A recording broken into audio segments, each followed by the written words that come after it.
હા તે વાંધો નહીં. હા તે વાંધો નહીં.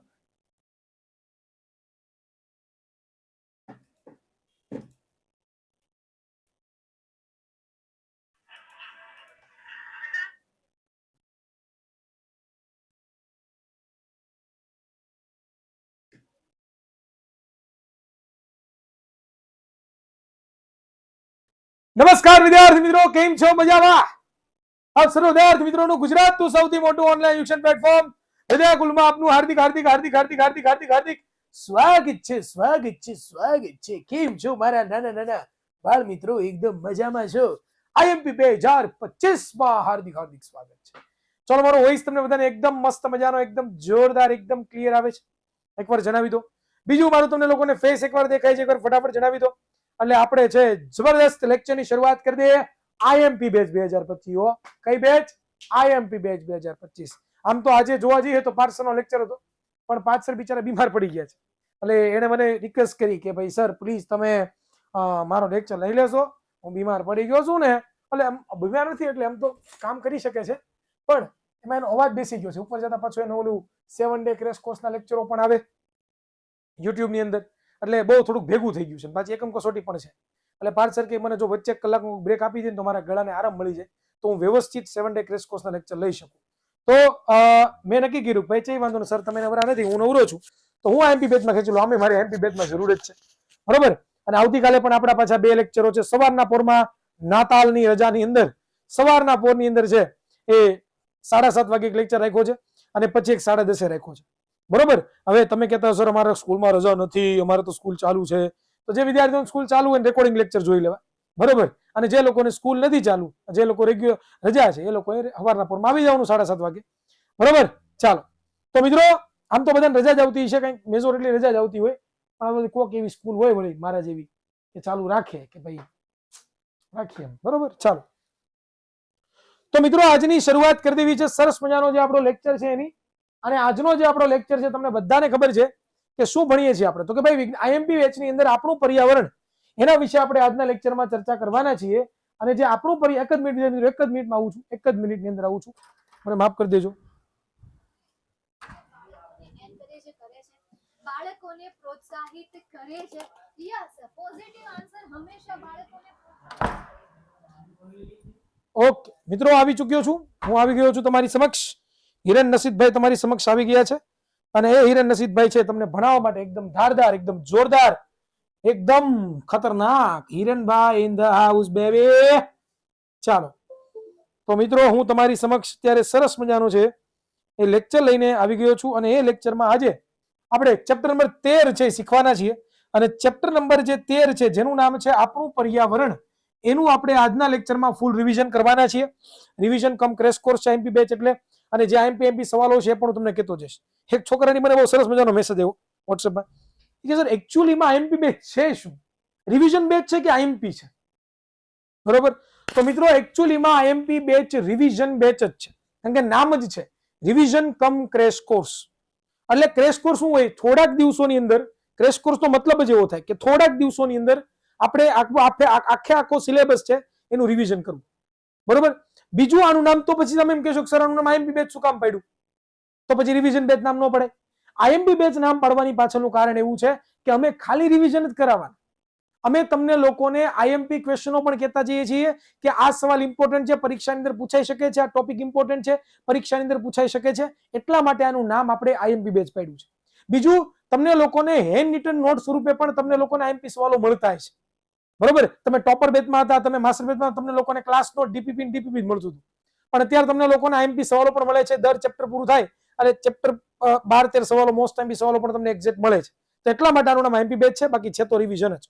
મિત્રો આજના લેક્ચરમાં આપણે આખું ચેપ્ટર છે આપણું પર્યાવરણ, નાનકડું એવું ટચકડું એવું ચેપ્ટર છે, એનું રિવિઝન કમ્પ્લીટ કરવાના છે, બરોબર. આજે કેટલા વાગ્યા છે? 7:15 સુધી, 7:15 સુધી જેટલી પણ આપણી કેપેસિટી છે ત્યાં સુધી આપણે ખેંચીશું, બરોબર. 13.3 નામનો ટોપિક નિવસન તંત્ર કોને કહેવાય તેના ઘટકો સમજાવો, અને 13.2 નામનો ટોપિક આપણી પ્રવૃત્તિઓ પર્યાવરણને કેવી રીતે અસર પહોંચાડીની ચર્ચા કરવાની છે. તો આ બંને ટોપિકો ભણશું. આ બંને ટોપિકોની અંદર આપણે લોકો છે પેલું તો નિવસન તંત્ર વિશે ચર્ચા કરવાની છે. બીજી વસ્તુ છે એ આપણે લોકોએ આહાર શૃંખલા, આહાર શૃંખલા વિશે ચર્ચા કરવાની છે. ત્રીજી વસ્તુ છે એમાં આપણે આહાર જાળ વિશે ચર્ચા કરવાની છે. આહાર જાળ વિશે ચર્ચા કરવાની છે. ચોથી વસ્તુ છે એ વિદ્યાર્થી મિત્રો જૈવિક વિશાલન. જૈવિક વિશાલન એના વિશે ચર્ચા કરવાની છે. અને ત્યાર પછી આપણે લોકો છે એ ઓઝોન સ્તર જે હતું ઓઝોન સ્તરની વિશે ચર્ચા કરવાની છે. અને ત્યાર પછી વિદ્યાર્થી મિત્રો આપણે છે એ કચરાનું વ્યવસ્થાપન કચરાનું શું તો કે વ્યવસ્થાપન. આ આટલા ટોપિકો છે વિદ્યાર્થી મિત્રો આપણે આજના ક્લાસની અંદર કમ્પ્લીટ છે એ કરવાના છીએ. બરોબર. અને આ બધા ઇમ્પોર્ટન્ટ ટોપિકો છે અને આ બધા મોસ્ટ ટાઈમ બી ટોપિકો છે. બેટ ફર્સ્ટ ક્લાસ છે એટલે રિવિઝન તો કઈ હોય નહીં. તો ચાલો મિત્રો શરૂઆત કરીએ. નિવસન તંત્ર અને તેના ઘટકો અને સંઘટકો કયા કયા છે. એક્ઝેક્ટ નિવસન તંત્ર કોને કહેવાય અને નિવસન તંત્રના ઘટકો કે જેને બીજી ભાષામાં આપણે સંઘટકો પણ કહીએ છીએ કયા કહેવાય. તો મિત્રો સાદી સિમ્પલ ભાષામાં અહીંયા લખ્યું તો છે જ પણ હું તમને સાઈડમાં એમને મોરલી સમજાવતો જાઉં કે નિવસન તંત્ર કોને કહેવાય ખબર છે. નિવસન તંત્ર તમને કોઈ શોર્ટ ભાષામાં પૂછે કે એક્ઝેક્ટ નિવસન તંત્ર એટલે શું તો વિદ્યાર્થી મિત્રો નિવસન તંત્રનો મતલબ શું થાય છે કે ભાઈ સજીવો અને બીજા કોણ છે તો કે નિર્જીવો. આ સજીવો અને નિર્જીવો આ બંને કોઈ પણ એક વિસ્તારની અંદર કેની અંદર કોઈ પણ એક વિસ્તારની અંદર ભૂમિ પણ હોઈ શકે અને પાણી પણ હોઈ શકે એની અંદર રહીને બંને શું કરે તો કે પરસ્પર આંતરક્રિયા કરે.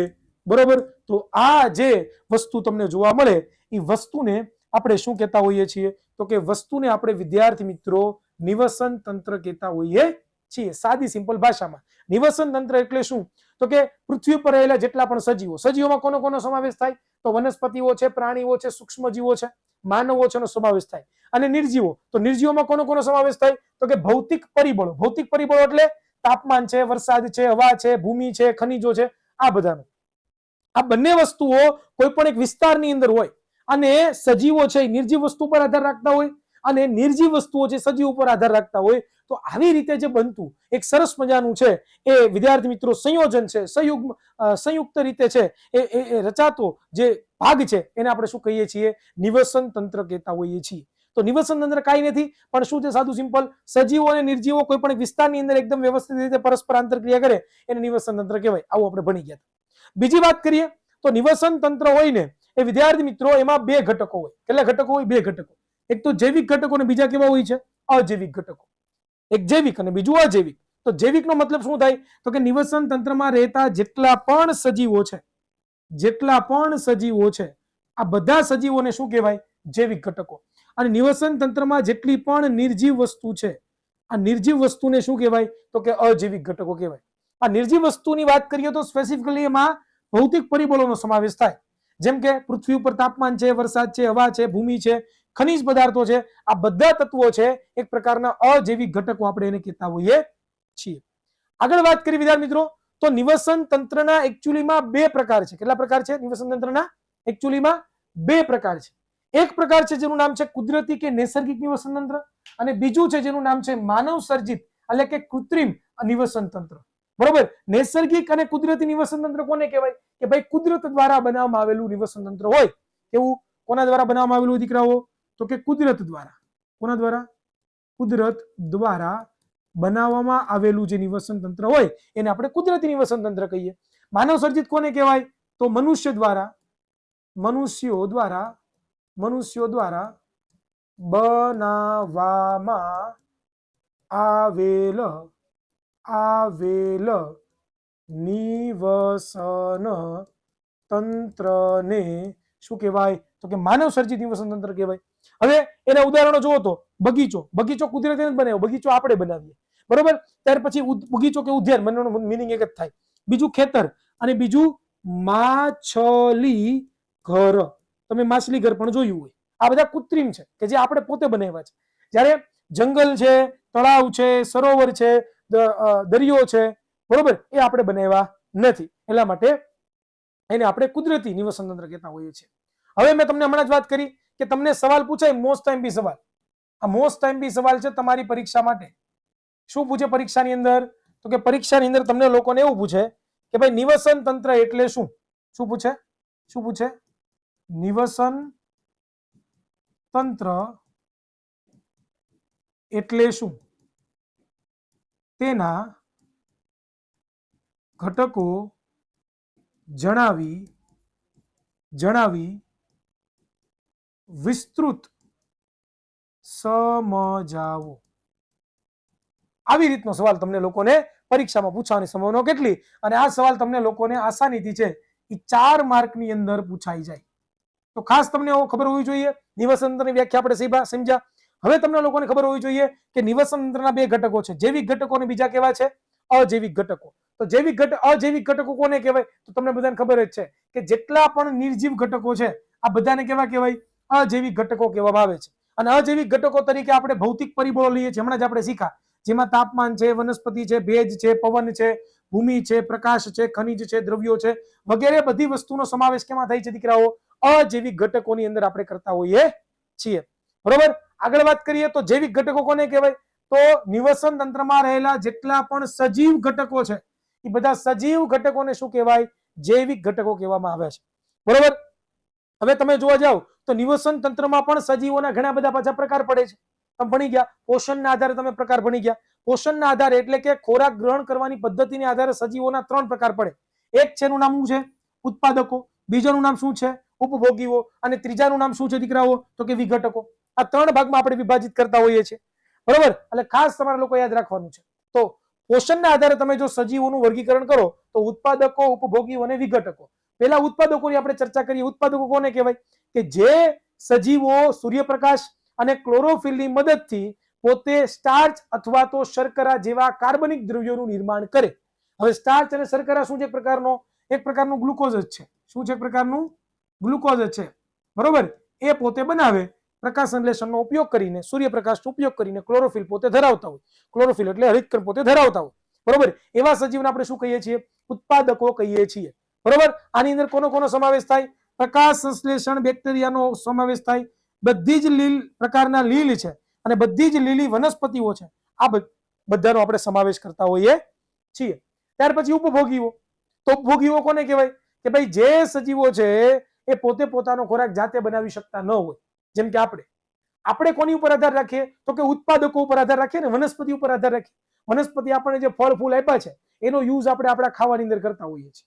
તો એવા જે સજીવોને શું કહેવાય? ઉપભોગીઓ. જેને આપણે ચેપ્ટર નંબર 5 ભણ્યા હતા ત્યારે એને શું કીધું હતું? વિષમપોષી એવો શબ્દ વાપર્યો હતો. યાદ છે? હાકે ને? એવો વિષમપોષી જેવો શબ્દ આપણે યુઝ કર્યો હતો. તો સાદી સિમ્પલ ભાષામાં છે કે તમે કહેવા જાવ તો ઉપભોગીઓ કોને કહેવાય? તો કે જે સજીવો ઉત્પાદકો દ્વારા ઉત્પાદિત થયેલા ખોરાક પર પ્રત્યક્ષ અથવા તો પરોક્ષ રીતે શું રાખતા હોય?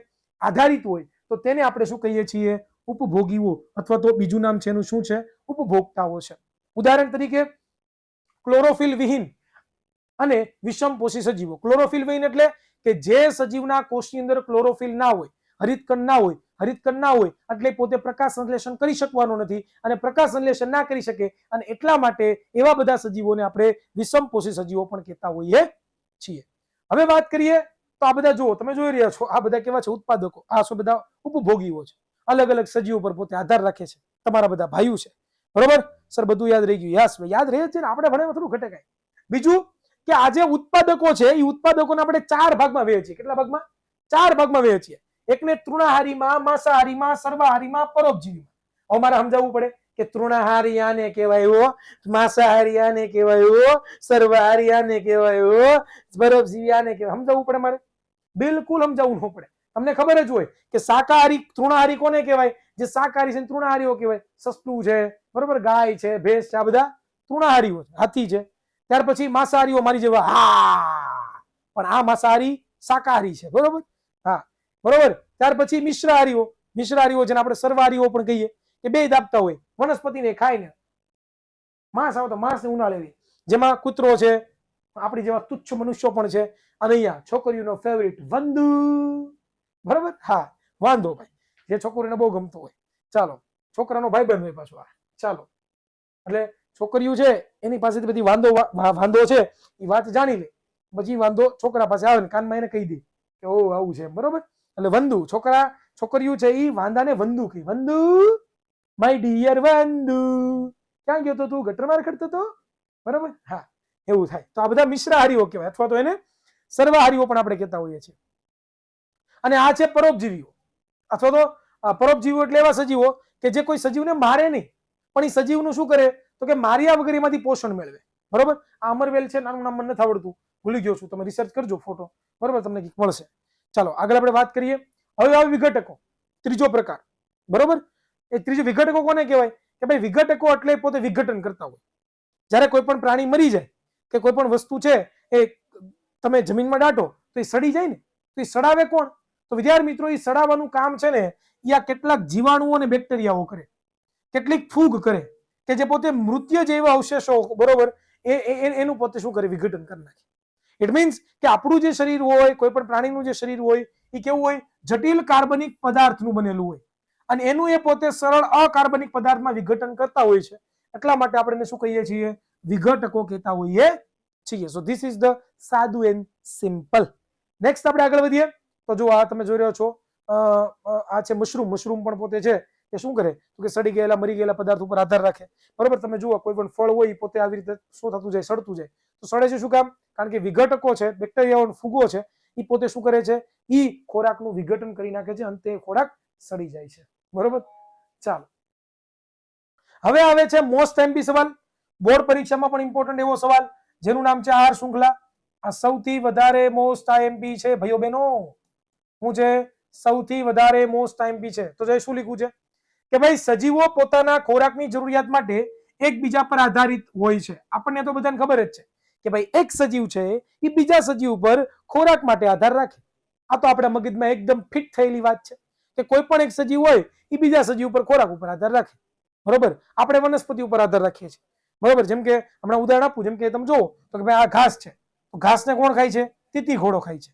આ તીતી ઘોડાને કોણ ખાય છે? ઉંદર ખાય છે. ઉંદરને કોણ ખાય છે? સાપ ખાય છે. સાપને કોણ ખાય છે? તો કે બાજ ખાય છે. બરોબર, તો જુઓ આ એક સજીવ બીજા સજીવ પર આધાર રાખે એમ કહી શકાય? હા કે ના? Yes, very good. આગળ વાત કરીએ. સજીવો નિવસન તંત્રમાં પોષણ આધારિત શૃંખલા બનાવે છે, એટલે કે પોષણ આધારિત શાખાઓ બનાવે છે, મીન્સ કે સાંકળ બનાવે છે, જેને આપણે આહાર શૃંખલા અથવા તો પોષક શૃંખલા પણ કહેતા હોઈએ છીએ. વાત કરીએ તો જુઓ તમે, આ એક સાંકળ થઈ, આ બીજી આ શૃંખલા થઈ, આ ત્રીજી શૃંખલા, ચોથી શૃંખલા, પાંચમી શૃંખલા, આવી શૃંખલાઓ પોતે બનાવે છે. બરોબર, અને બીજી વાત કરીએ તો આવી જે શૃંખલાઓ છે એમાં ચરણ હોઈ શકે, તબક્કો હોઈ શકે, કડીઓ હોઈ શકે, જેને આપણે પોષક સ્તર કહીએ છીએ. જેમ કે અહીંયા તમે જુઓ છો તો ઘાસ છે, તો આહાર શૃંખલાની એક પોષક સ્તર થયું. પછી આ તીતી ઘોડો છે તો આહાર શૃંખલાનું આ બીજું પોષક સ્તર થયું. અહીંયા ઉંદરડો છે, સાપ છે, તો એ પોતે બંને છે આહાર શૃંખલાનું ત્રીજું પોષક સ્તર થયું. અહીંયા બાજ છે તો આહાર શૃંખલાનું ચોથું પોષક સ્તર થયું. તો ખાસ યાદ રાખજો કે આહાર શૃંખલા હોય એમાં ચરણ હોય, તબક્કો હોય કે કડી હોય, એને આપણે શું કહીએ છીએ? પોષક સ્તર કહીએ છીએ. ચરણ, તબક્કો અને કડી બધાનો મતલબ એક જ થાય. આગળ વાત કરીએ. આહાર શૃંખલા સામાન્ય 3 અથવા તો 4 પોષક સ્તરની બનેલી હોય છે. આ પણ ખાસ યાદ રાખજો કે આહાર શૃંખલા હંમેશા માટે 3 અથવા તો 4 પોષક સ્તરની બને. 3 અથવા તો 4 પોષક સ્તરની બને એટલે જો તમે કેટલા પોષક સ્તર છે? 1, 2, 3, 4, 5. આ બંનેનો સમાવેશ તમે એકમાં કરી શકો. બરોબર, તો 1, 2, પછી આ બંને ભેગા થઈ ગયા 3 અને 4. તો આવી રીતે શું હોય છે દીકરાઓ? તો કે વિદ્યાર્થી મિત્રો 3 થી 4 પોષક સ્તરો આવેલા હોય છે. બધામાં અલગ અલગ હોય, ફિક્સ તો હોય કે 3 જ હોય કે 4 જ હોય એવું ના હોય. બરોબર, ચાલો આગળ વાત કરીએ. આગળ વાત કરીએ વિદ્યાર્થી મિત્રો. હવે સ્વયંપોષી જે આ જે સ્તર છે, એ સ્તરની ખાસ માહિતી વાત કરી લઈએ આપણે અહીંયા કે વિદ્યાર્થી મિત્રો અહીંયા સ્તરની જો વાત કરીએ તો આ જે 4 સ્તર છે એને નામ આપ્યા છે આપણે. એકનું નામ આપ્યું છે પ્રથમ પોષક સ્તર. બીજાનું નામ આપ્યું છે વિદ્યાર્થી મિત્રો આપણે તો કે દ્વિતીય પોષક સ્તર. દ્વિતીય પોષક સ્તર. બરોબર, અને ત્રીજાનું નામ આપ્યું છે ત્રીજું પોષક સ્તર. પછી આપ્યું છે ચોથું પોષક સ્તર.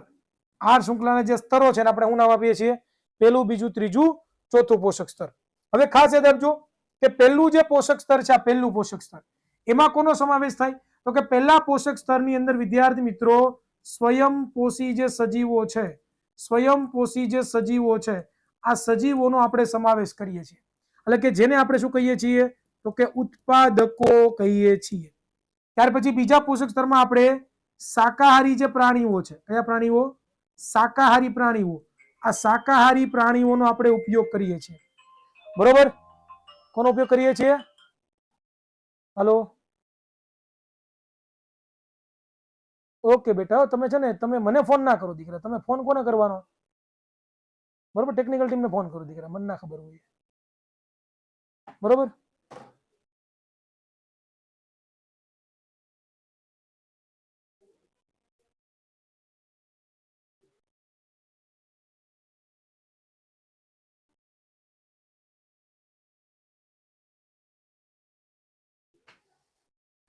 ચાલો ભાઈ, આવી ગયું બધું? ઓકે, ડન થઈ ગયું? ચાલો, ગુડ.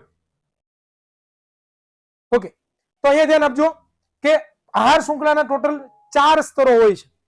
એમાં આવે છે જે પહેલું પોષક સ્તર. આ જે પ્રથમ પોષક સ્તર તમે જુઓ છો એને શું કહેવાય? સ્વયંપોષી સજીવ. બરોબર? દ્વિતીય પોષક સ્તર જુઓ છો એને તમે શું કહો છો? શાકાહારી પ્રાણીઓ. જેનું બીજું નામ શું છે દીકરાઓ? તો કે પ્રથમ, એટલે કે પ્રાથમિક. ભાઈ ઇન્ટરનેટ વ્યૂ જાય છે, ઇન્ટરનેટ વ્યૂ જાય છે ને આવે છે વ્યૂ આવું થાય છે. બરોબર? તો મિત્રો શાકાહારી નો મતલબ શું થાય? તો કે જેને આપણે શું કહીએ છીએ? પ્રાથમિક, સોરી ભૂલાઈ જાય છે.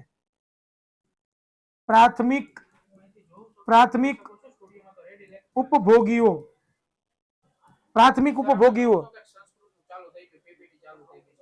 સંસ્કૃત કઈ નથી ચાલુ છે, બધું ઓકે જ છે. એમ કે એકવાર એપ્લિકેશન બહાર નીકળીને ફરી વાર જોઈન થઈ જાવ. બરોબર? પણ તું જો ને, તારા મોબાઈલમાં જો ને, તારા મોબાઈલ વિદ્યાકુલ તો ઓપન છે ને, પણ તું જો તો ખરા અત્યારે જો. ત્યાર પછી વિદ્યાર્થી મિત્રો ત્રીજું જે પોષક સ્તર છે, ત્રીજા પોષક સ્તરને શું કહેવામાં આવે છે?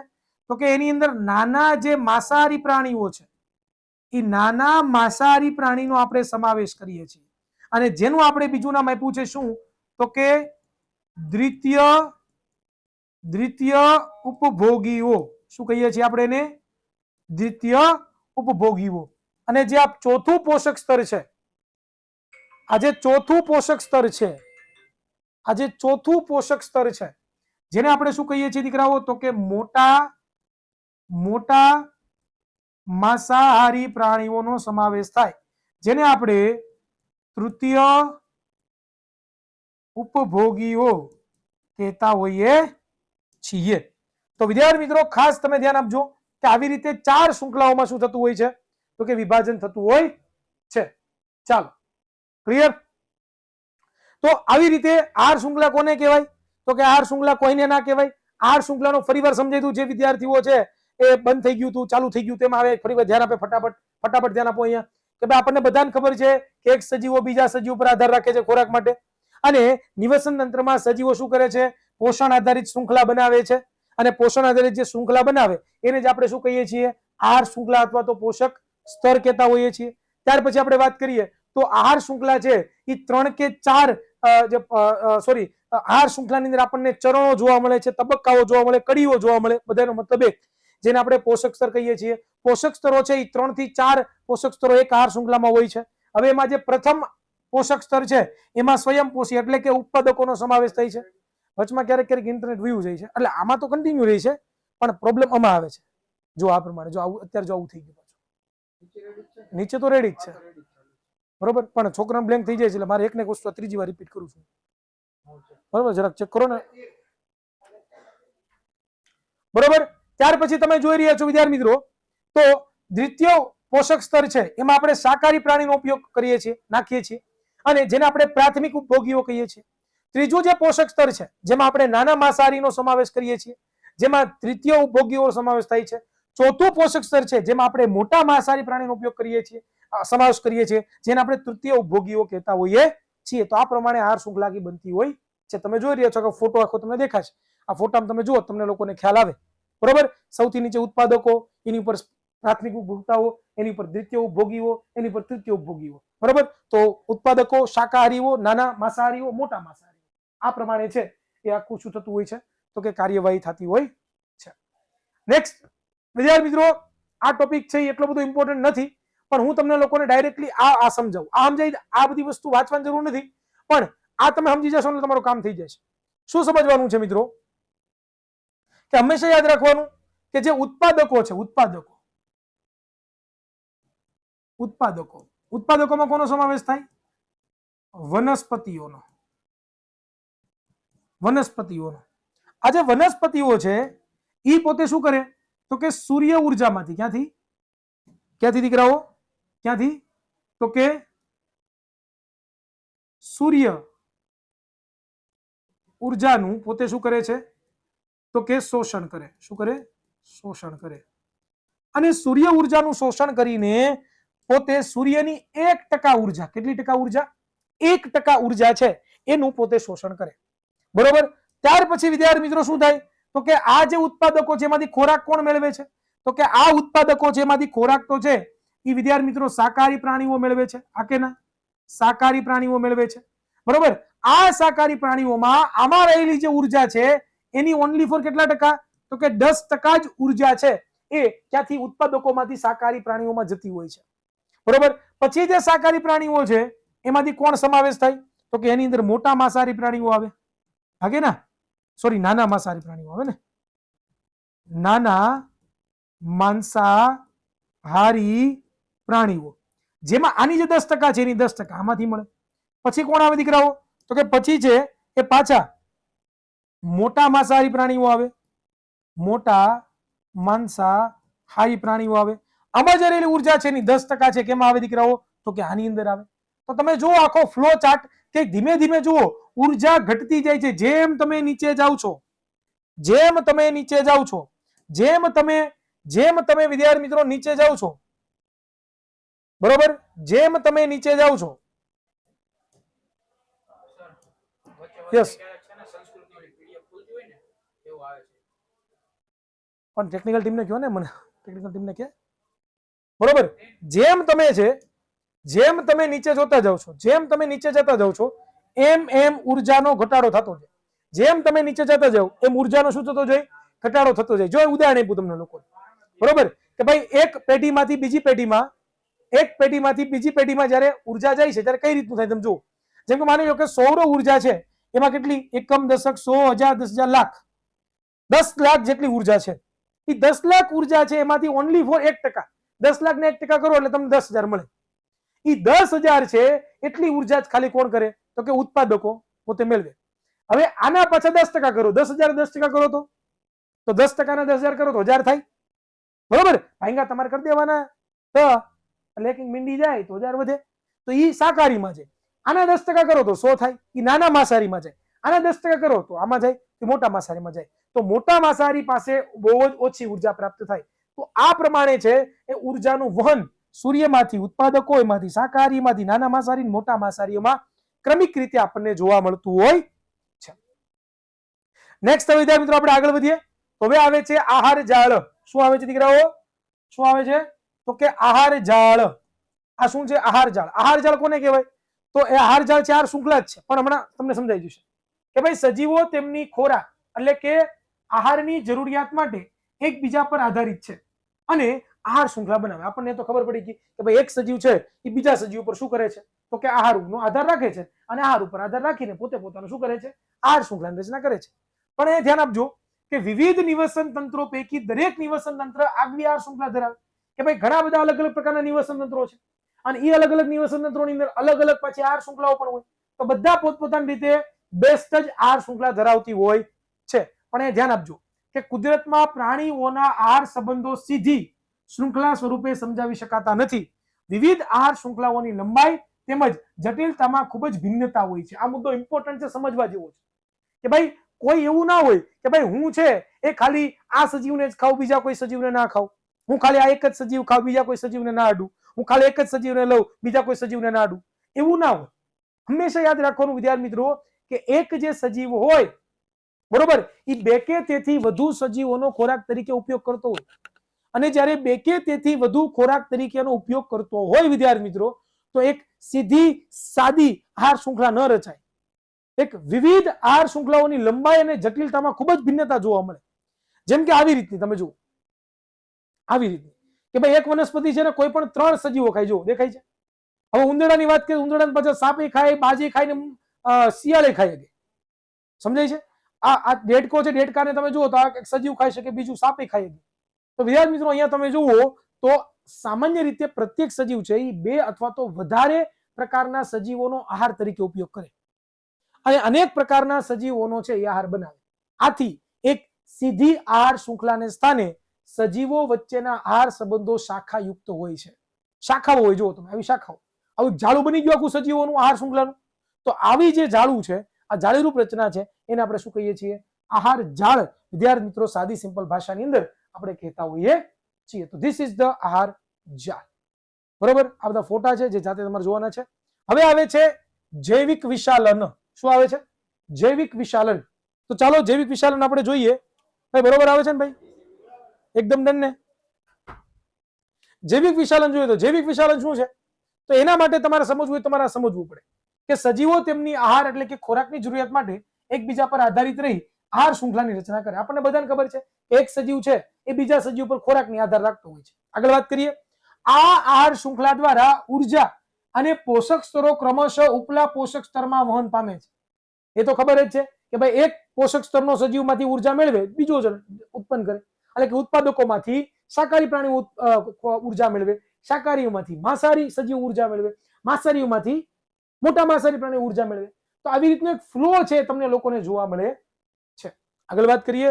જો નિવસન તંત્રના જૈવ ઘટકોમાં કોઈ અજૈવ ઘટક વિઘટનીય પદાર્થ પ્રવેશ કરે તો ઉપલા પોષક સ્તર તેની સાંદ્રતામાં શું થાય છે? ક્રમશઃ વધારો થાય છે. વિદ્યાર્થી મિત્રો, આહાર શૃંખલામાં કોઈ અજૈવિક ઘટક ઘૂસી જાય. હવે અવિઘટનીય જૈવિક ઘટક એટલે અથવા તો જૈવ અવિઘટનીય પદાર્થ એટલે આ જૈવ અવિઘટનીય પદાર્થ એટલે કે એવો પદાર્થ કે જેનું પાચન આપણું શરીર ના કરી શકે, એ આપણા શરીરની અંદર એમને એમ રહે, એને શું કહેવાય? જૈવ અવિઘટનીય પદાર્થ. હવે ક્યાંથી આવે, કઈ રીતે આવે એ શીખવાનું. જો અહીં ધ્યાન આપજો કે કૃષિ વનસ્પતિઓના વિવિધ રોગો તેમજ કીટકોને બચાવવા માટે અનિયંત્રિત આપણે શું કરીએ છીએ? તો કે જંતુનાશકો અને રસાયણોનો આપણે ઉપયોગ કરતા હોઈએ છીએ. આ તો આપણને બધાને ખબર જ છે કે ભાઈ કૃષિની ઉત્પાદકતા હોય એમાં આપણને બધાને ખબર ઘણા બધા રોગો થાય, ઘણા બધા કીટકો હોય, આવું ઘણું બધું છે. એ શું થાય દીકરાઓ? તો કે યુઝ થતું હોય અને એનો પછી આપણે છે શું કરતા હોઈએ છીએ? તો કે ભાઈ એનું નિયંત્રણ કરવા માટે આપણે અનિયમિત રીતે જંતુનાશકો અને રસાયણોનો શું કરતા હોય? તો કે ઉપયોગ કરતા હોય. હવે આ જે રસાયણો છે, જંતુનાશકો, જે દવાઓ છે, એ શું થાય? તો કે ભૂમિ અને પાણીના સ્ત્રોતોમાં ભળી જાય અને ભૂમિ અને પાણીના સ્ત્રોતોમાંથી વનસ્પતિઓના શરીરમાં દાખલ થાય. વનસ્પતિને જે કોણ ખાય? તૃણાહારીઓ. તૃણાહારીઓમાં છે અને તૃણાહારીઓને માંસાહારીઓ ખાય તો માંસાહારીઓના શરીરમાં પોતે પ્રવેશે અને આ રસાયણો જૈવ અવિઘટનીય હોવાથી તેઓ પ્રત્યેક પોષક સ્તરમાં વધારેમાં વધારે સંગ્રહ પામતા જાય છે, જેને આપણે શું કહીએ છીએ? જૈવિક વિશાલનની ઘટના. સાદી સિમ્પલ ભાષાની અંદર આપણે શું કરતા હોઈએ છીએ? તો કે એને આપણે કહેતા હોઈએ છીએ. બરોબર, તો આ થઈ ગયું તમારું જૈવિક વિશાલન. હવે આવે છે વિદ્યાર્થી મિત્રો કે આપણી પ્રવૃત્તિઓ પર્યાવરણને કેવી રીતે અસર પહોંચાડે છે. હવે ત્રીજો ટોપિક, આપણી પ્રવૃત્તિઓ છે એ પર્યાવરણને કઈ રીતે અસર પહોંચાડે એના વિશે વાતચીત કરીએ. તો ભાઈ બરોબર આવે છે ભાઈ? જો તો અત્યારે જો હમણાં જોયું નહીં, જોઈ રાખ તું કન્ટિન્યુ. બરોબર, તો હવે વિદ્યાર્થી મિત્રો આપણે જોઈએ તો આપણી પ્રવૃત્તિઓ પર્યાવરણને કેવી રીતે અસર પહોંચાડે. તો એમાં વિદ્યાર્થી મિત્રો આપણે વાત કરીએ કે આપણને બધાને ખબર છે કે આપણે પર્યાવરણના અભિન્ન ભાગ છીએ. આપણે પર્યાવરણનો જ હિસ્સો છીએ ભાઈ. તમે હું બધા પરમાણુ પર્યાવરણ હિસ્સો છીએ. તો પર્યાવરણમાં કોઈ પણ પ્રકારનું પરિવર્તન થાય, કહું છું ને બેટા, તું કે છો કે કઈ નહીં બધું બરોબર છે, બેટા તારી કરતા વધારે મને ખબર ન પડતી હોય. ચાલ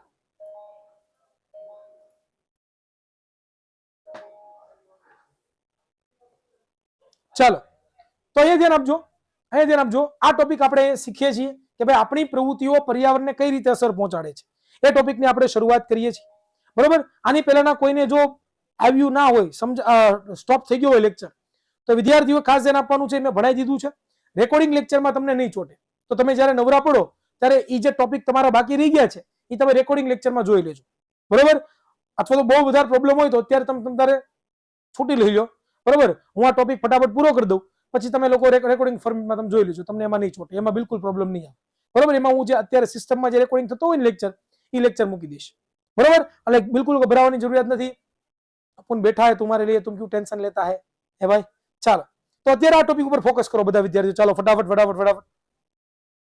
આપણી પ્રવૃત્તિઓ પર્યાવરણને કેવી રીતે અસર પહોંચાડે છે એની વાતચીત કરે છે. કે ભાઈ આપણને બધાને ખબર છે કે આપણે પર્યાવરણનો એક ભાગ છીએ.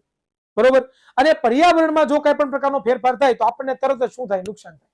અને આપણે પર્યાવરણને નુકસાન પણ કરીએ છીએ. આપણે બધાને ખબર છે, હવાનું પ્રદૂષણ કરીએ, જમીનનું પ્રદૂષણ કરીએ, ભૂમિનું પ્રદૂષણ કરીએ, આવું તો ઘણું બધું પ્રદૂષણ કરીએ છીએ. અને એના કારણે આપણને ઘણી બધી સમસ્યાઓ પણ થાય છે. અને એ જે સમસ્યાઓ છે એમાં પૈકીની એક સમસ્યા જેનું નામ છે ઓઝોનના સ્તરનું વિઘટન અને કચરાનું વ્યવસ્થાપન. આ બે ટોપિકો આપણે ફટાફટ શીખવાના છીએ. હવે તમને બધાને ખબર જ છે કે ભાઈ ઓઝોનનું સ્તર શું છે. તો વિદ્યાર્થી મિત્રો, ઓઝોન એક વાયુ છે. એ ઓઝોન એક વાયુ છે, એ આપણી જે પૃથ્વી છે એ પૃથ્વીના 70 કિલોમીટર 50 થી 70 કિલોમીટરની વચ્ચે એક સ્ફિયર આવેલું છે જેને આપણે સ્ટ્રેટોસ્ફિયર કહીએ છીએ. એ ઉપલા સ્તરની અંદર વિદ્યાર્થી મિત્રો ઓઝોન છે એનું એક સ્તર આવેલું છે. અને ઓઝોન શું કરે છે તો કે અવકાશમાંથી આવતા, સૂર્યમાંથી આવતા જે પારજાંબલી વિકિરણો છે, બરોબર, પારજાંબલી વિકિરણો છે, એ પારજાંબલી વિકિરણોનું શોષણ કરે છે, જેનાથી આપણું પોતાનું રક્ષણ થાય છે. જો એ પારજાંબલી કિરણો સીધે સીધા આપણી પૃથ્વી ઉપર આવે તો સજીવ સૃષ્ટિ જેટલી પણ છે એમને ચામડીના કેન્સર, આંખોના પ્રોબ્લેમ, ચામડીના કેન્સરો, આવા મોટા મોટા ખતરનાક રોગો થાય. તો આ ઓઝોન સ્તર છે એની અંદર વિઘટન થવા માંડ્યું છે. શું કામ? તો કે આપણે એક સીએફસી વાયુ બનાવ્યું. આ જે સીએફસી વાયુ છે એ વાતાવરણમાં જાય છે અને એ ઓઝોનના સ્તરને છે, ઓઝોન જે વાયુ છે એ ઓઝોનના વાયુને તોડી નાખે છે અને તોડીને એ ઓઝોનના સ્તરમાં ગાબડા પડે છે. જેના કારણે સીધે સીધો વાયુ ક્યાં આવે છે તો કે વિદ્યાર્થી મિત્રો સીધે સીધો વાયુ આપણી પૃથ્વી ઉપર આવે છે અને આપણી પૃથ્વી ઉપર નુકસાન થાય છે. બીજી વસ્તુ ખાસ તમારે સમજી રાખવાની છે કે ઓઝોન બને કઈ રીતે. કે જ્યારે ઓક્સિજનનો એક પરમાણુ હોય, અણુ હોય, ઓક્સિજનનો શું હોય દીકરાઓ? એક અણુ હોય અને એ ઓક્સિજનના અણુ ઉપર જ્યારે પારજાંબલી કિરણો પડે, કોણ પડે? પારજાંબલી કિરણો પડે. જે લેક્ચરો જોવે છે ને કહી ગયો કે એકવાર રેપ્લિક 12 મિનિટ પાછો જોઈન થઈ જાવ, રેગ્યુલર આવી જશે. બાકી એને કહી દેવાનું અત્યારે ચોટે વાંધો નહીં, અત્યારે રહેવા દો, રેકોર્ડિંગ લેક્ચર પ્રોપર આવશે એમાં જોઈ લેજો, એમ કહી દેજો. હવે બરોબર, અહીંયા જુઓ તો O+O એટલે કે પરમાણુમાં વિભાજન પામે છે. બરોબર, અલગ અલગ પરમાણુમાં રૂપાંતર પામે. અને પછી આ જે ઓક્સિજનનો પરમાણુ છે એ બીજા કોઈ ઓક્સિજનના અણુ સાથે પોતે જોડાય અને O3 નું પોતે નિર્માણ થાય. અને આને આપણે ઓઝોનનો શું કહીએ છીએ તો કે અણુ કહેતા હોઈએ છીએ. આ પ્રમાણે નિર્માણ થાય. બરોબર, જો આ ઓઝોન સ્તર છે, જો તમે જોઈ રહ્યા છો આ ઓઝોન સ્તર તમને દેખાય છે. બરોબર, આઈ થિંક પૃથ્વીથી 85 કિલોમીટર ઉપર આ ઓઝોન સ્તર હોય કે જે સૂર્યમાંથી આવતા જે પારજાંબલી કિરણો છે, આ સૂર્યમાંથી આવતા જે પારજાંબલી કિરણો છે, ખૂબ જ ખરાબ કિરણો છે જેને અલ્ટ્રાવાયોલેટ કિરણો કહેવાય, એને પૃથ્વીની અંદર આવવા દેતા નથી, રક્ષણ પહોંચાડે છે. ચાલો, તો હવે આપણે બધાને ખબર છે ગાબડા પડવા મળ્યા. શું કામ ગાબડા પડ્યા? કારણ કે 1980 થી વાતાવરણમાં ઓઝોનના સ્તરમાં ઘટાડો થવા મળ્યો. શું કામ? કારણ કે આપણે એક વાયુ બનાવ્યું હતું જેનું નામ હતું ક્લોરોફ્લોરોકાર્બન. આ જે ક્લોરોફ્લોરોકાર્બન હતો ને એ માનવ દ્વારા બનાવવામાં આવેલો વાયુ હતો. અને જે પોતે શું કરતો હતો તો કે નોર્મલી એનો ઉપયોગ આપણે શીતક તરીકે, અગ્નિશામક તરીકે કરતા હતા. પરંતુ એ વાયુ જ્યારે અવકાશમાં જાય, ઉપર ચડે તો ઓઝોનનું જે સ્તર હતું એની સાથે રાસાયણિક પ્રક્રિયા કરે અને ઓઝોનના સ્તરના ગાબડા પાડે. અને ઓઝોનના સ્તરમાં ગાબડા પડે તો સૂર્યના કિરણો સીધે સીધા આપણી ઉપર આવે. એટલા માટે વિદ્યાર્થી મિત્રો આજે 1987 માં એક સરસ મજાનો કાર્યક્રમ થયો. એ કાર્યક્રમને કહેવામાં આવે છે સંયુક્ત રાષ્ટ્ર પર્યાવરણ કાર્યક્રમ, જેને અંગ્રેજીમાં શોર્ટમાં ENEP કહેવાય, જેનું ફૂલ ફોર્મ થાય છે યુનાઇટેડ નેશનલ એન્વાયરમેન્ટલ પ્રોગ્રામ. બરોબર, એ બધાએ નક્કી કર્યું કે ભાઈ હવે આપણે છે એ આ વાયુ ઉપયોગ નહીં કરીએ, હવે આપણે CFC ઉપર પ્રતિબંધ મૂકી દઈશું અને હવે બધી જ જે કંપનીઓ છે એ CFC વગરના રેફ્રિજરેટરો બનાવશે, CFC વગરની બધી વસ્તુઓ બનાવશે, અગ્નિશામકો પણ CFC વગરના બનાવશે, જેનાથી આપણે છે એ બચી શકીએ, આપણું ઓઝોનનું સ્તર બચી શકે અને આપણે બધાય છે સલામત રહી શકીએ. હવે આવે છે કે આપણા દ્વારા નિર્માણ પામતા કચરાનું વ્યવસ્થાપન એટલે કે પ્રબંધન. બરોબર, આપણે બધાને ખબર છે આપણે કચરો દરરોજ ઉપયોગ કરીએ. જો કચરાની વ્યાખ્યા આપી કે ભાઈ અનૈચ્છિક અને બિનઉપયોગી વધારાની જે વસ્તુઓ હોય, ઘરગથ્થુ નકામી ચીજ વસ્તુ, એને શું કહેવાય? ઘર કચરો કહેવાય. અનૈચ્છિક એટલે આપણે ઈચ્છતા નથી અને બિનજરૂરી એટલે બિનઉપયોગી એટલે આપણે બિલકુલ એની જરૂર નથી. એવો જે વધારાની વસ્તુઓ હોય, બરોબર, જેમ કે તમે પેન યુઝ કરો તો પેન ખાલી થઈ જાય પણ તમારા માટે નકામી થઈ ગઈ, બિનઉપયોગી થઈ ગઈ. બીજું અનિચ્છનીય છે તમે ઈચ્છતા જ નહોતા પેમ પૂરી થઈ, હાલે રાખે તો મજા આવી જાય, બરોબર. તો મિત્રો આ અને કચરો કહેવાય. હવે અહીંયા ઉદાહરણો જોઈએ તો જેમ કે રસોડાનો કચરો તમે જોયો હોય, બરોબર, જેની અંદર વાસી ખોરાક હોય, શાકભાજીના છોડવા હોય, દૂધની થેલી હોય, બરોબર. સુએજ ગટર કચરો જોયો હોય કે જેમાં મળમૂત્રનો સમાવેશ હોય, આ પણ એક કચરો જ છે. ત્યાર પછી ઔદ્યોગિક કચરો હોય જેમાં ધુમાડાઓ ને પાણી ને ગંદુ પાણી ને બધી વસ્તુ હોય, બરોબર. ત્યાર પછી ઇલેક્ટ્રોનિક્સ કચરો હોય કે જેમાં આવા બિનજરૂરી વાયરો, ટેબ્લેટ ને આ તેન બધી વસ્તુ હોય. આ બધી વસ્તુ છે બહુ જ અઘરી છે, બરોબર. એટલે હું ગોતતો હતો ક્યારનો, હું આ પેન થી લખું છું, ક્યાં હતી, અરે યાર ક્યારનો પેન ગોતતો હતો. હવે કચરાના પાછા બે પ્રકાર છે, ઘન કચરો અને પ્રવાહી કચરો. તો ઘન કચરો કોને કહેવાય? જેમ કે રસોડાના કચરા હોય, શાકભાજી, ફળો, છાલો, આ બધાનું કહેવાય રસોડાનો કચરો કહેવાય. ધાતુનો કચરો હોય, કાચનો કચરો હોય, પ્લાસ્ટિક હોય, પોલિથીન, આ બધા ઘન કચરો કહેવાય. પ્રવાહી કચરો કોને કહેવાય? તો ઘન કચરાની સરખામણીએ પ્રવાહી કચરાનું વ્યવસ્થાપન અને તેનું હેરફેર સરળતાથી થઈ શકે છે, બરોબર. આ પ્રવાહી કચરો સુએજ કચરો છે, પાણી ધુવાડો નીચે ફેક્ટરીમાં પાણી નીકળતું, બધા ઘન કચરા કહી શકાય, પ્રવાહી કચરો કહી શકાય. હવે છે વિઘટનના આધારે કચરાના બે પ્રકાર. વિઘટનના આધારે પણ પાછા કચરાના બે પ્રકાર પડે. એક છે જૈવ વિઘટનીય કચરો અને બીજું છે જૈવ વિઘટનીય કચરો. તો જૈવ વિઘટનીય કચરો કોને કહેવાય? તો કે જે કચરો જૈવિક પ્રક્રિયા એટલે કે જીવાણુ કે મૃતોપજીવીઓ દ્વારા વિઘટન કરી શકાય તેને શું કહેવાય? જૈવ વિઘટનીય કચરો કહીએ છીએ. દાખલા તરીકે શાકભાજી, ફળ અને કાગળ, બરોબર. કે જે કચરાનું વિઘટન થઈ શકે, તમે જમીનમાં દાટો અને એનું વિઘટન થઈ જાય, સડી જાય, અને સડાવે કોણ? તો કે જીવાણુઓ એટલે કે બેક્ટેરિયાઓ અને મૃતોપજીવીઓ એટલે ફૂગ કે જે મરી ગયેલા સડી ગયેલા પદાર્થમાંથી પોષણ મેળવે, એ પોતે શું કરે? તો કે એક જે કરી શકતા હોય આપણે જૈવ વિઘટનીય કચરો કહેતા હોઈએ છીએ. તો જૈવ વિઘટનીય કચરો કોને કહેવાય? ભાઈ આજે ક્વિઝ નથી, અત્યારે વેબસાઇટ ઉપર ઘણા બધા પ્રોબ્લેમ ચાલે છે, ગ્લિચ ચાલે છે, એટલે ક્વિઝ નથી આજે, એટલે બિલકુલ ક્વિઝનું ટેન્શન ના લ્યો, આજે ક્વિઝ નથી. હવે જૈવ અવિઘટનીય કચરો કોને કહેવાય? તો કે જે કચરાનું જૈવિક ક્રિયાઓ એટલે કે જીવાણુઓ અને મૃતોપજીવીઓ દ્વારા વિઘટન કરી ન શકાય તેને જૈવ વિઘટનીય અવિઘટનીય કચરો કહેતા હોઈએ છીએ. જો આ ખાસ યાદ રાખજો, એવો કચરો કે જેનું આપણે વિઘટન ના કરી શકીએ ભાઈ, जिसका विघटन शक्य ही नहीं है भाई, बरोबर. જેમ કે ઉદાહરણ તરીકે કાચ હોય, પ્લાસ્ટિક હોય, પોલિથીન હોય, આ બધું, બરોબર. આ પદાર્થો પર તાપમાન અને દબાણની પણ અસર થાય છે, પરંતુ લાંબા સમય સુધી પર્યાવરણમાં મૂળ સ્વરૂપમાં પોતે રહેતા હોય છે. તો આ થઈ ગયો તમારો જૈવ વિઘટનીય કચરો, બરોબર. ચાલો તો મિત્રો અહીંયા તમારું છે એ આખું ચેપ્ટર આપણે રિવિઝન કમ્પ્લીટ કરી નાખ્યું છે. જે મોસ્ટ ટાઈમ સવાલ હતા એ પણ મેં તમને લોકોને કીધા છે, તો ખાસ એ વસ્તુ ધ્યાન રાખવાની છે. ડીપીપીમાં તમને લોકોને હોમવર્ક આપી દીધું છે જે તમારે લોકોએ ક્લિયર કરવાનું છે. અને આવનારો જ્યારે ક્લાસ આવશે જેમાં આપણે આવતીકાલે 7:30 વાગે છે એ ભેગા થવાનું છે. અને 7:30 વાગ્યાના ક્લાસની અંદર વિદ્યાર્થી મિત્રો આપણે 7:30 વાગ્યે ક્લાસની અંદર આપણે તમે અને હું બંને વિદ્યાર્થી મિત્રો ચેપ્ટર નંબર આપણું જે 2 છે જેનું નામ છે એસિડ બેઝ અને ક્ષાર, આ ચેપ્ટર આવતીકાલે આપણે ધબધબાટી બોલાવવાની છે, કારણ કે આપણે સિલેબસમાં બહુ જ પાછળ છીએ. તો આપણે આજે આવતીકાલે 7:30 વાગે એક જ લેક્ચરમાં આનું ફૂલ રિવિઝન કરવાનું છે. એક જ લેક્ચરમાં આખું ચેપ્ટરનો ભોળિયો બોલાવવાનો છે. મિનિમમ 1.5 કલાક જેવો સમય જોશે મારે, એટલે 1.5 કલાક સવારમાં 8:30 વાગે તૈયાર રહેજો અને પછી 10:30 વાગે પાછા તૈયાર રહેજો, બરોબર. મજા આવશે. તો મિત્રો આજે એ સુધી રાખીએ છીએ. મને આશા છે તમને જરૂરથી જે બધા કોન્સેપ્ટ સમજાણા છે. થોડું ઘણું વચમાં પ્રોબ્લેમ આવ્યો પણ એ પ્રોબ્લેમનું ટેન્શન ના લેતા. રેકોર્ડિંગ લેક્ચર જે અમે કરીએ છીએ એ રેકોર્ડિંગ લેક્ચર અત્યારે જ હમણાં ચડાવી દઉં છું, બરોબર. કહી દઉં ઓલા ટ્રિંગલ ટીમને ભાઈ ચડાવી દેજો, એટલે તમારે જે જોવાનું બાકી રહી ગયું છે એ આવી જશે, બરોબર. કીધું બેટા મેં ક્વિઝ નથી એનું મેં વાત કરી કે અત્યારે ટેકનિકલ ટીમ પ્રોબ્લેમમાં છે, વેબસાઇટ ઉપર ઘણા બધા ગ્લિચ ચાલે છે, ગ્લિચ અમે સોલ્વ કરીએ છીએ, એટલા માટે ક્વિઝ નથી. હા, એટલે તમારે મને યાદ કરાવવાની જરૂર નથી, હું તમારી કરતા વધારે બધું યાદ રાખી શકું છું. એટલે પ્લીઝ તમારે મને કોઈ સલાહ સૂચન આપવાની જરૂર નથી, બરોબર. તમારી કરતા તમને જેટલી તમારી ચિંતા નથી એટલી ચિંતા અમને તમારી છે, સમજાય છે? ભલે અમે તમને જોયા નથી, એટલે દોઢ ડાયું બિલકુલ નહીં થવાનું ભાઈ. પ્રેમથી ભણો, પ્રેમથી આગળ વધો અને પ્રેમથી તૈયારી કરો. તો આજે આપણે આ ચેપ્ટર જોયું. આવતીકાલે પાછું ચેપ્ટર નંબર 2 7:30 વાગે આવજો. 1.5 કલાક કન્ટિન્યુ, 1.5 કલાકથી 2 કલાક જેવો સમય જોઈ આખું ચેપ્ટર ભણવાના છે. વન શોટ ટાઈપ જ છે તમારા માટે, અને જડીબુટી છે, રિવિઝન કમ ક્રેશ કોર્સ, બરોબર.